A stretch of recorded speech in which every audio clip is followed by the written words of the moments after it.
Donc, Michel Carré, bienvenue. Alors, en quoi consiste votre mission au sein de l'AFIP ? Donc, il y a plusieurs choses. Historiquement, l'AFIP s'est plutôt créée pour faire de la formation et de l'information dans le milieu agricole et plutôt pour essayer de faire bouger aussi les orientations du milieu agricole. Ça a été porté à l'origine par des syndicalistes agricoles et des enseignants-chercheurs assez nombreux. Et progressivement, l'ouverture s'est faite effectivement aux questions de lien entre l'agriculture et le développement rural en général. Le fait d'avoir travaillé sur des questions de diversification, de renouvellement de la production agricole. En Bretagne, on est sur des systèmes beaucoup plus monolithiques que bien d'autres régions. Et donc, c'était relativement nouveau de travailler sur la diversification, sur la vente à la ferme, des choses comme ça, sur l'accueil à la ferme.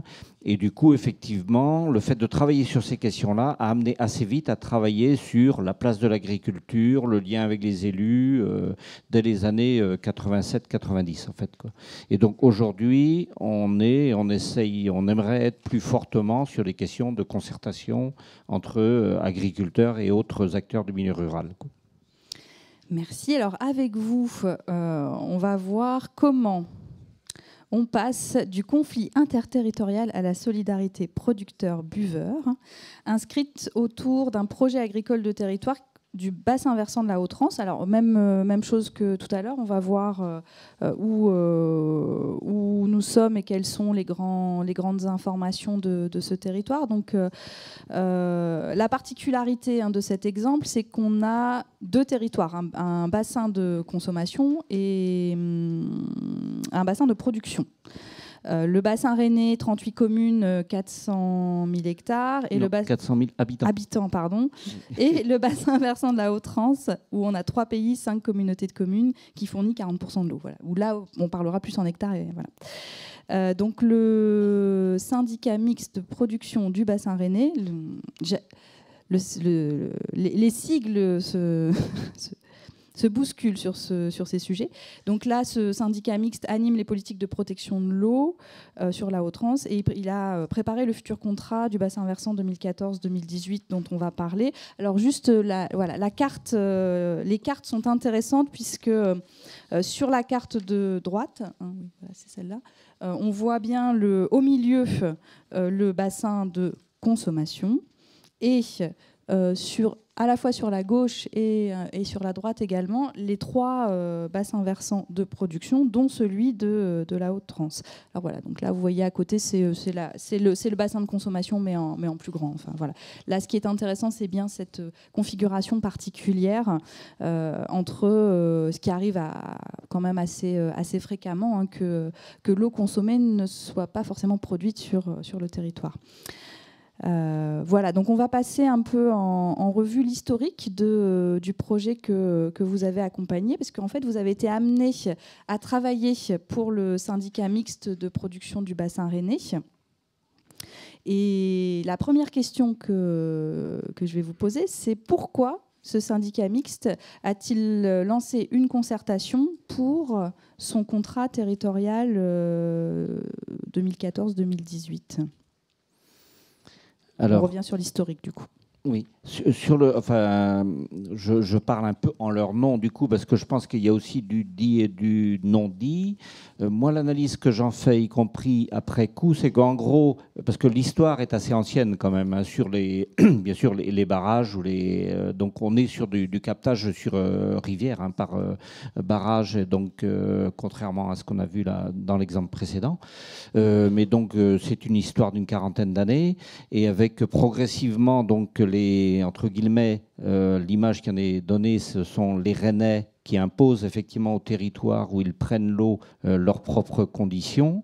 Donc voilà, c'est vécu comme ça. En plus, les Rennais, on considère que ce sont des gens qui ont du fric et qu'ils pourraient payer plus cher et qu'en plus, ils ne connaissent rien à l'agriculture et ils viennent imposer des choses, quoi. Voilà. Du coup, je pense qu'effectivement, progressivement, avec les programmes successifs, le choix qui se posait, c'était effectivement soit on fait du coercitif, on s'en tient au règlement et en gros, on va développer la police de l'eau, ou soit effectivement, on essaye de travailler plus en concertation, ce qui était déjà fait un petit peu auparavant, mais quand même pas énormément sans doute. Et donc du coup, il y a eu un travail important qui a été fait entre les techniciens dans un premier temps, alors de Rennes Métropole, et qui couvre pas tout à fait, hein, l'agglo de Rennes, ça couvre pas tout à fait le même territoire que le syndicat de production d'eau, mais à peu près. Donc entre techniciens de Rennes Métropole chargés des questions agricoles et puis les techniciens du syndicat de production d'eau, je pense qu'il y a eu un travail préalable important qui a duré un bon moment et qui a débouché effectivement sur un cahier des charges puisque c'était par appel d'offres, hein, donc le cahier des charges était très précis en termes de méthode et démarrait effectivement bien sur le dialogue, quoi. Et je pense qu'après, l'autre hypothèse qui a été faite, ça a été de dire, de toute façon, on ne fera pas de progrès environnementaux sur une économie qui s'écroule, hein, puisqu'on est effectivement sur un territoire très agricole et très agroalimentaire, deux abattoirs, enfin des usines de production, donc voilà, donc avec vraiment donc production porcine, production de lait, production de volaille, qui sont effectivement en très très grosses difficultés sur le territoire. Et donc du coup, c'est de se dire, il faut qu'on parte effectivement des questions repenser le développement agricole et repenser l'orientation du développement agricole. Si on ne travaille pas là-dessus, on n'arrivera pas à intéresser les agriculteurs. Donc pas d'éléments déclencheurs particuliers, juste cette prise de conscience qu'on date pas forcément. Oui, ou les éléments déclencheurs, ça peut être les fermetures d'abattoirs récentes là, en Bretagne depuis 18 mois, quoi. Alors, du coup, c'est l'AFIP qui a été retenue pour mener cette concertation. Alors, comment vous y êtes pris, tout simplement ? Alors, donc, c'est AFIP et puis l'adage CIVAM, c'est-à-dire qu'on y a été à deux structures, c'est-à-dire que ce sont les producteurs herbagers du réseau des CIVAM en Ille-et-Vilaine, parce que nous, on n'est pas nécessairement des techniciens on n'est pas des pros de l'agronomie, et donc il fallait qu'on fasse un duo avec des gens plus pros de l'agronomie que nous. Voilà. Après, donc, du coup, justement, on s'est coulé effectivement, tel qu'était calé le cahier des charges, avec... il y a eu une quarantaine d'entretiens qui ont été conduits auprès d'un certain nombre, enfin, d'une part des agriculteurs, des élus, dont une grosse moitié sont aussi des agriculteurs ou des anciens agriculteurs, quelques personnes qualifiées et puis quelques responsables d'associations qui sont aussi sur le territoire. Donc l'intérêt, c'est là de permettre d'avoir un peu un aperçu, passer un peu au-delà des approches institutionnelles en termes de ce qui est dit sur le territoire et d'avoir effectivement des échos en direct, mais c'est aussi de mobiliser, quoi. C'est-à-dire le fait de faire savoir qu'on conduit des entretiens, ça permet aussi de créer un climat de confiance, parce que bon, globalement, quand on fait des entretiens comme ça, enfin moi j'ai eu 3 refus sur une 60aine de sollicitations, donc après il y en a qui se font pas parce qu'en termes de temps on n'y arrive pas ou on n'arrive pas à se caler sur le moment, mais enfin voilà, quoi. Donc il y a toujours un accueil favorable au fait d'aller voir les gens chez eux pour discuter, quoi. Voilà. Donc deuxième temps, il y a eu 3 soirées conférences débats sur l'espace d'un mois, avec l'idée de donner du champ, donner de la hauteur, de la vision. Donc, on va dire 2 qui étaient très branchés à AEI, agriculture écologiquement intensive, voilà, donc très agroécologie aussi. Et puis une autre, l'idée, ça avait été, donc je vais revenir sur le comité de pilotage après, ça avait été de faire un peu d'essayer de donner différentes orientations. Donc une autre portée par Solagro, donc sur alors, expliquer Solagro, on ne va peut-être pas expliquer Solagro, mais l'idée, c'est de dire, bon, on pourrait faire autrement et donc se projeter, c'est AFTER 2050, là, se projeter à 2050 et se dire, si on voulait arriver à cette agriculture-là en 2050, qu'est-ce qu'il faudrait faire aujourd'hui, quoi. Donc, voilà. Donc, des soirées qui ont vu une à 60 personnes, mais les 2 autres à 120, 130 personnes, quoi, sur un territoire qu'on disait peu mobilisable, c'était quand même pas mal. Des soirées en semaine en plus, quoi, hein, donc voilà. Et le public, du coup, de ces soirées ? Donc très variable, une moitié d'agriculteurs et une autre moitié de gens intéressés. La publicité avait été faite par la presse, des petits feuillets dans les boulangeries, enfin un truc un peu classique pour mobiliser dans ces cas-là, quoi. Voilà. Et puis troisième volet, donc un groupe multi-acteurs qui devait travailler sur 3 séances qui ont été 4, donc qui s'est en fait étoffé un peu au fur et à mesure qu'il a avancé aussi. Et donc l'idée, c'était effectivement de réunir des agriculteurs, les élus, d'autres personnes qualifiées du territoire, et un peu sur cooptation, mais finalement venait un peu qui voulait. Mais après, il y a quand même une régularité. C'est-à-dire qu'il y a eu entre 25 et 40 personnes à participer, et il y en a 26 qui ont fait du début à la fin quand même la participation, enfin les 4 séances de travail, quoi. Et l'idée, c'était aussi refaire un état des lieux, se mettre d'accord sur cet état des lieux, et puis après commencer à travailler effectivement sur ce sera quoi l'ossature du prochain programme 2014-2018. Voilà. Alors ce groupe multi-acteurs, vous parlez de cooptation, mais concrètement il y a des réunions, donc il y a une invitation qui envoyait ces invitations, alors, comment ça se passait? C'est les services du SMPBR qui le faisaient à partir d'un fichier qu'ils avaient, et puis ensuite chacun pouvait relayer, renvoyer, donc voilà, quoi. Donc ça s'est fait comme ça, oui. D'accord, donc ça c'était les premières étapes. Ce sont les étapes qu'on a faites, c'est-à-dire qu'on était au terme des 4 groupes, parce que, enfin, d'une certaine façon, nous, à FIP, on est intervenu vraiment sur 8 mois d'un processus qui est beaucoup plus long de toute façon, quoi. Et que maintenant, les choses se poursuivent, avec notamment en direction de l'agence de l'eau, en direction du conseil régional, des services de l'État, parce qu'il faut aller voir les financeurs une fois qu'on a fait ce travail-là, quoi.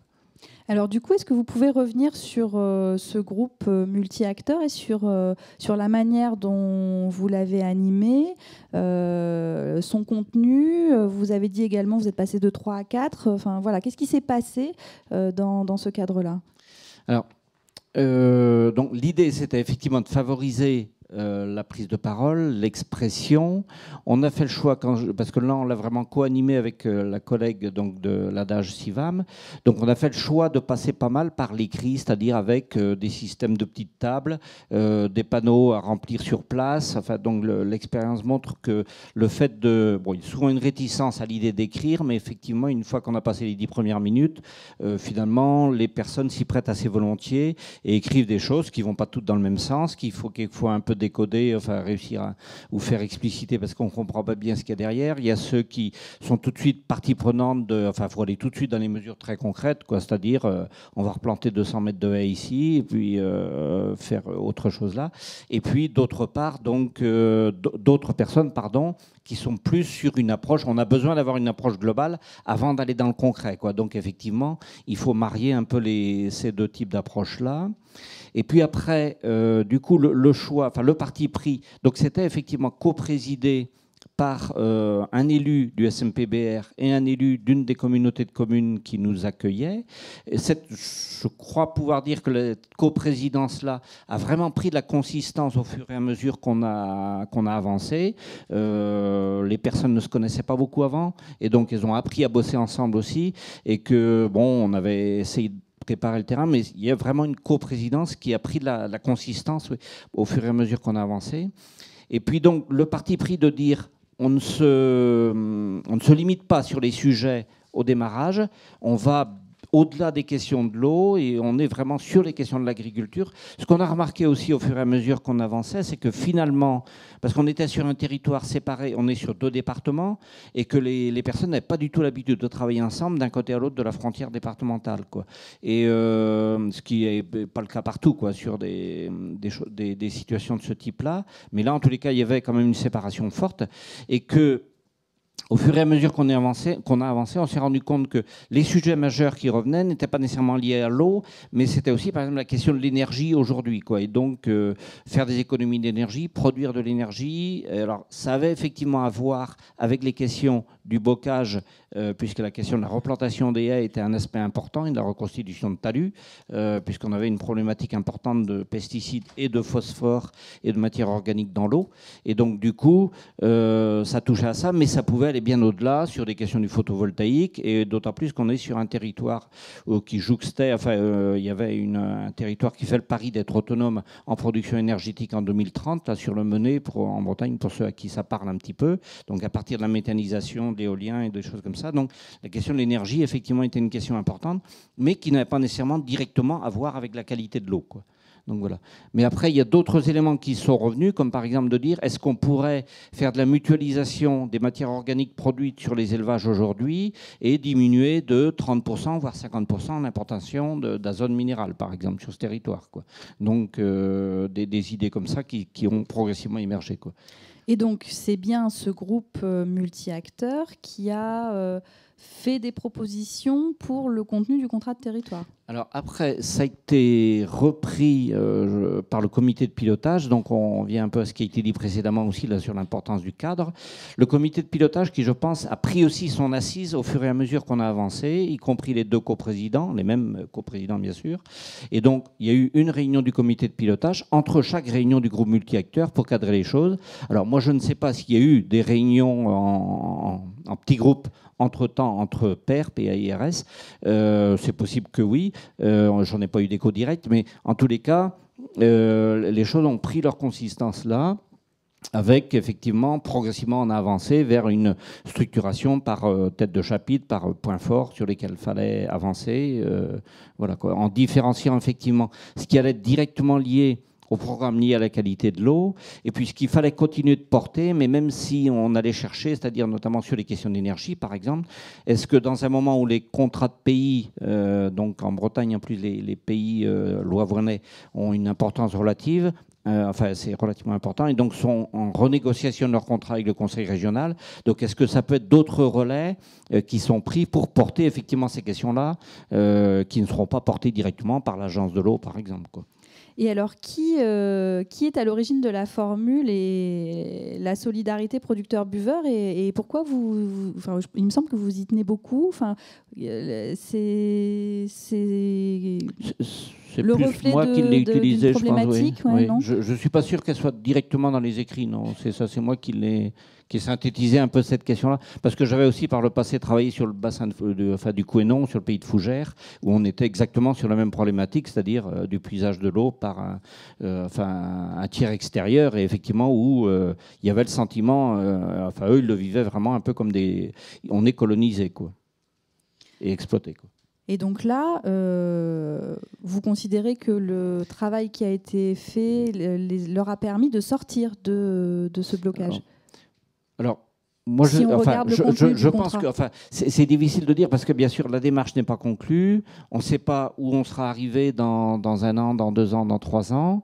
Il me semble qu'effectivement, en gros, je crois qu'autant pour le comité de pilotage et autant pour le groupe multi-acteurs, la confiance, elle s'est faite au vu du compte rendu de la première séance de travail, quoi. C'est-à-dire que finalement, les uns et les autres ont perçu que l'idée de dialogue et de faire droit à toutes les préoccupations, c'était pas quelque chose dans l'air. C'est-à-dire qu'au début, quand même, c'est ouais, on nous parle de dialogue, mais en fait, ils viennent là parce qu'ils vont nous en remettre une couche supplémentaire. On en a déjà bien assez comme ça, quoi. Donc voilà.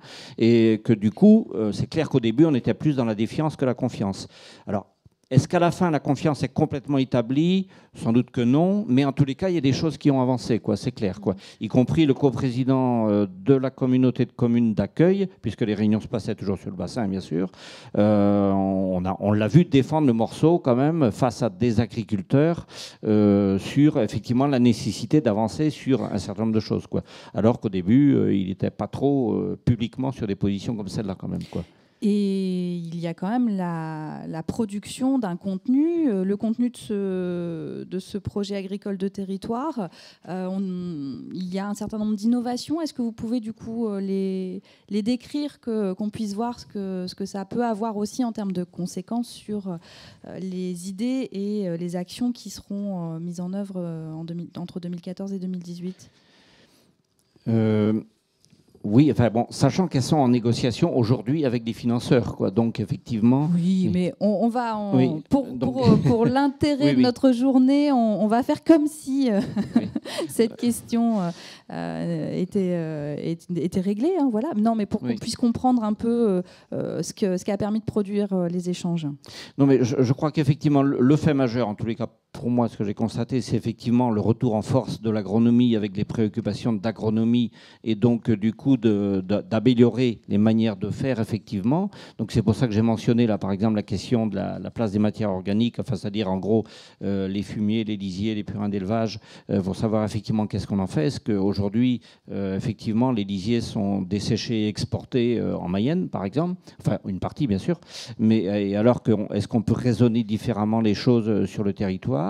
Le développement de la place de culture de type luzerne, par exemple, qui n'était plus du tout à l'ordre du jour, pour essayer effectivement de produire. Là, du coup, on est sur est-ce qu'on peut limiter les importations de soja sur ce territoire, au moins pour la partie élevage bovin. Donc voilà, il y a un volet comme ça. Un volet important, mais là-dessus, s'étaient déjà relativement bien engagés sur la replantation de haies.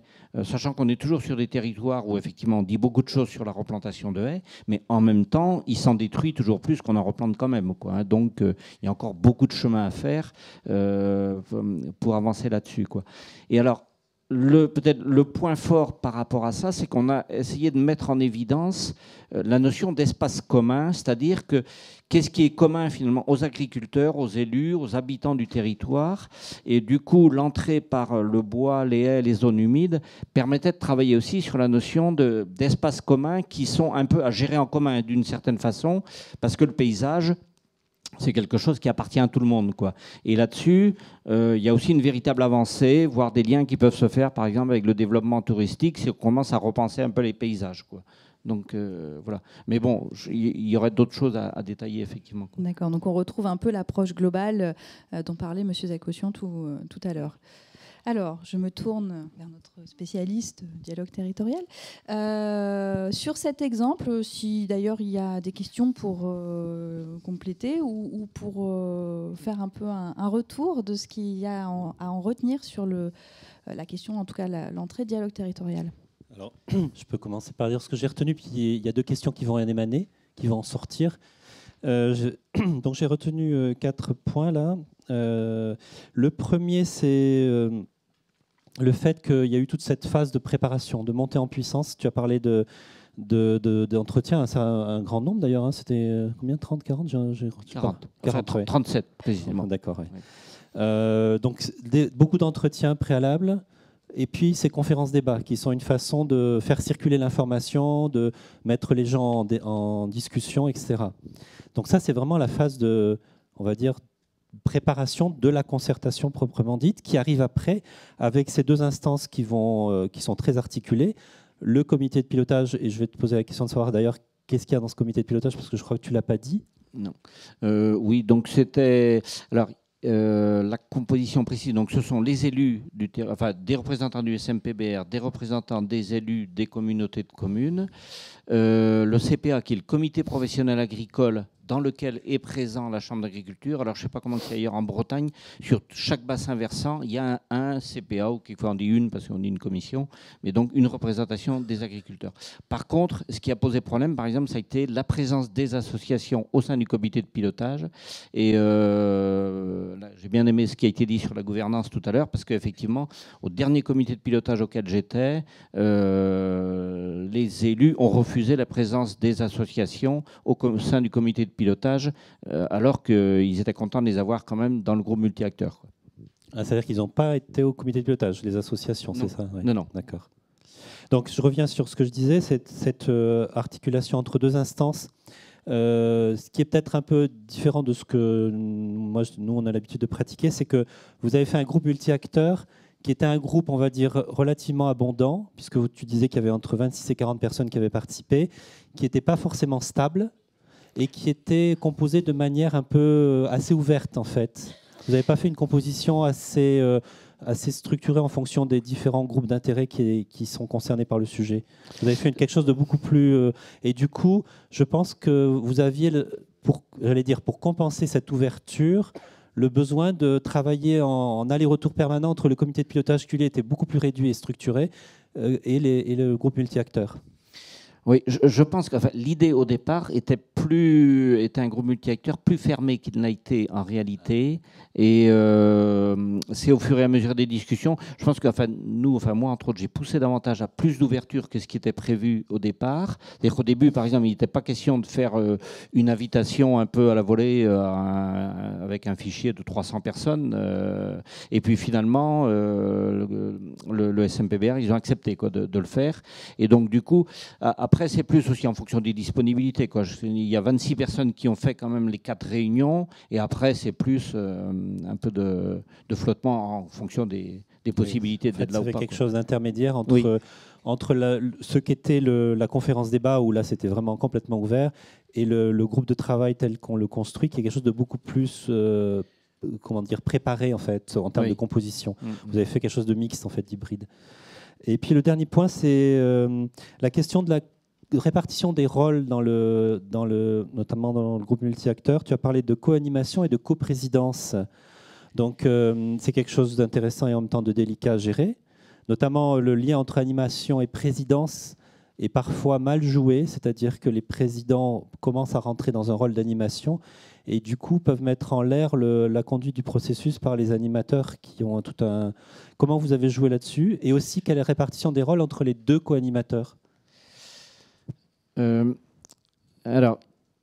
reprécise les choses, c'est-à-dire que les deux coprésidents, je pense que c'était là-dessus, le SMPBR, en fait, il se sent un peu orphelin sur le territoire quand même, quoi. C'est-à-dire qu'il aimerait bien que sur le territoire de captage, il y a davantage de portage, quoi. Donc, il cherchait à créer plus d'adhésion, parce que jusque-là, c'est l'animateur du syndicat de production d'eau qui venait un peu en freelance là, pour effectivement faire du travail, c'est-à-dire replantation de haies et tout ça, et qui a un bon relationnel et qui du coup passe assez bien, quoi. Donc voilà, mais ça créait plutôt un climat de sympathie, mais pas d'adhésion institutionnelle quand même, quoi. Et donc il y avait vraiment ce souci-là.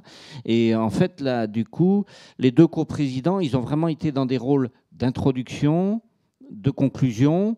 De temps en temps, il y en avait un, le coprésident du coup du territoire d'accueil, il a joué le rôle de synthétiseur au sens où parce que je pense qu'il est assez à l'aise pour faire de la synthèse par moment, donc ce qui nous a bien aidé aussi. Mais lui, vraiment, il a pris son rôle, il a habité son rôle progressivement au fur et à mesure qu'on a avancé, quoi.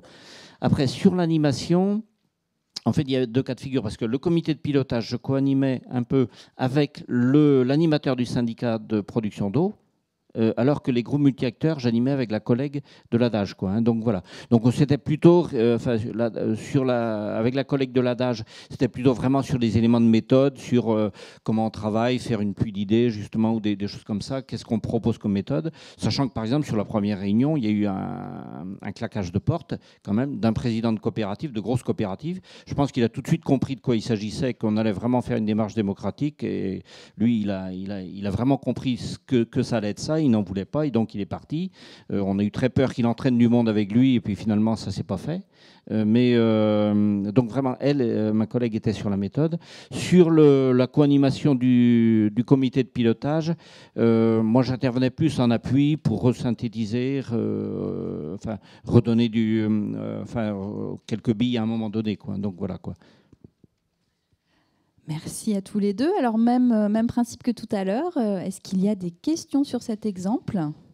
Donc, j'en vois 1, 2 et 3. Bonjour, Marie-Viviane de l'IFRE. Moi, je voulais vous poser la question sur votre duo que vous avez souhaité. Vous avez cité la structure comme ayant des connaissances agronomiques. Et là, dans votre conclusion, vous parlez plus de sa capacité de méthodo. Donc, je voulais savoir, c'était quoi votre bilan de cette hypothèse de départ avec cette connaissance agronomique et au final, dont vous parlez moins au final. Merci. Ok, alors, est-ce que vous avez repéré? Donc, il y a voilà, là-haut. Et oui, n'oubliez pas de vous présenter. Alors, je leur dis Marie-Viviane de l'IFRE. Mélanie Lotte, donc Lille Métropole, toujours. Moi, j'avais une question sur l'ouverture du dialogue au grand public, on va dire, puisque tout le monde pouvait participer au débat.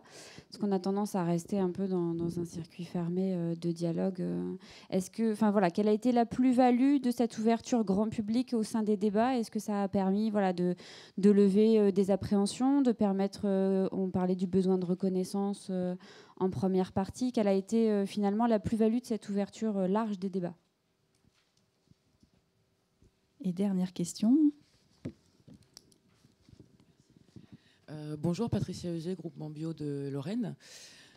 J'ai pas très bien compris, ou si vous pouvez revenir un peu sur la façon dont vous avez pu peut-être faire le lien entre les producteurs d'eau, les agriculteurs, qui disent les consommateurs rennais, ils viennent nous parler d'agriculture, ils y connaissent rien, puis ils peuvent bien payer le traitement d'eau, et les consommateurs, parce que si j'ai compris, c'est bien ça la problématique, le lien entre les deux qui se faisait pas, et l'objectif c'était de le faire, et j'ai pas très bien compris comment vous placez tout ça dans votre projet. Merci. À vous de répondre. si vous en oubliez, je vous les redonne, il n'y a pas de souci.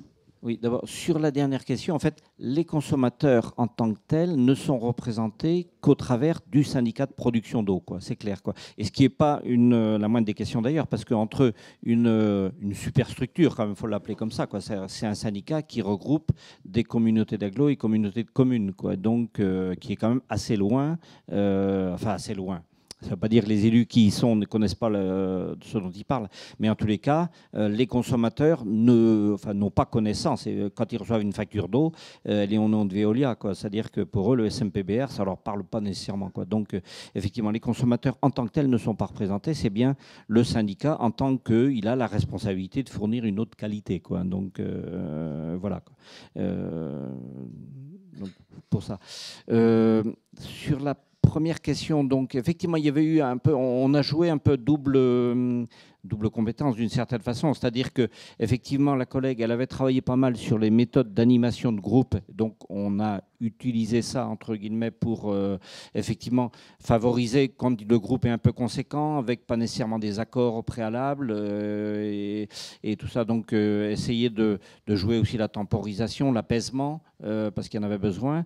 Donc voilà, elle avait un peu de billes au niveau méthodo là-dessus, mais en même temps, par exemple, quand moi je faisais les entretiens, il y a des coups, effectivement, je me faisais entraîner dans un débat ou des éléments très techniques sur lesquels je n'avais pas nécessairement toutes les billes. Et donc ça me permettait aussi de retourner vers elle pour savoir effectivement, est-ce que tu peux m'expliquer le lien entre tel truc ou tel truc, le phosphore et je ne sais pas quoi, donc sur lesquels je n'avais pas nécessairement de billes, quoi. Donc voilà, quoi. Donc on a joué la double complémentarité de ce point de vue-là, quoi. La deuxième. La dernière, donc c'était sur la plus-value de débat plus ouvert aux citoyens. Oui. Alors, d'une part, ce que j'ai envie de dire d'abord, parce que je ne l'ai pas dit, c'est que finalement, je me suis rendu compte plus que d'autres fois que quand on est vraiment sur un processus de dialogue ouvert, finalement, nous, on n'a pas la main sur quoi ça va déboucher au final, quoi. C'est-à-dire que, ok, on voit bien que l'agronomie reprend du poil de la bête d'une certaine façon et de l'importance, mais on pourrait aller vers de l'agroécologie relativement libérale, plus que vers de l'agroécologie plus solidaire, quoi, plus à valeur éthique. Et que, pour moi, en tous les cas, bon, je suis d'une association d'éducation populaire, le sens de l'équité, de la solidarité, c'est important. Et je voyais bien qu'il y avait, notamment autour de la méthanisation, il y a quand même des débats importants sur est-ce qu'on n'est pas en train de constituer une agriculture vision industrielle, mais en plus vision très libérale aussi, quoi, avec investissement de capitaux importants. Donc effectivement là-dessus, à un moment donné, on se rend bien compte que oui, ce sont les uns et les autres qui vont faire le poids. Et il y avait par exemple des personnes, des producteurs bio qui étaient dans le comité de pilotage, mais qui étaient très discrets et qui étaient effectivement sur leur projet à eux, mais qui n'avaient pas vraiment le souci d'en dire faut en faire un projet de territoire. Et du coup, effectivement, en termes on était sur un équilibre assez ouvert, on peut dire, sur ce que ça pouvait donner. Et un des soucis, c'est en même temps, pour moi en tous les cas, de dire finalement, il ne faut pas non plus que le dialogue, parce qu'on donne la parole à chacun se sent conforté dans ce qu'il fait déjà, quoi. C'est-à-dire que, effectivement, cette question de manque de reconnaissance, on l'entend constamment de la part des agriculteurs, mais du coup, de dire qu'on fait de la reconnaissance, qu'on veut qu'ils soient davantage reconnus, ça ne veut pas dire qu'il faut les conforter dans la direction dans laquelle ils vont aujourd'hui pour autant, quoi. Donc il y a effectivement un équilibre un peu compliqué à trouver, quoi. Donc finalement, sur la question de la plus-value, c'est qu'on fait remonter d'une certaine façon un certain nombre de positions qui peuvent être assez différentes, mais il ne faut pas non plus, enfin, à mon sens, là, du coup, que ça laisse entendre que, comme c'est dit fréquemment, de toute façon, il y a la place pour tout le monde aujourd'hui, quoi. Et que, du coup, les gros prendront de plus en plus de place et les petits de moins en moins, quoi. Merci, on va s'arrêter là pour cet exemple. Merci beaucoup, Michel Carré.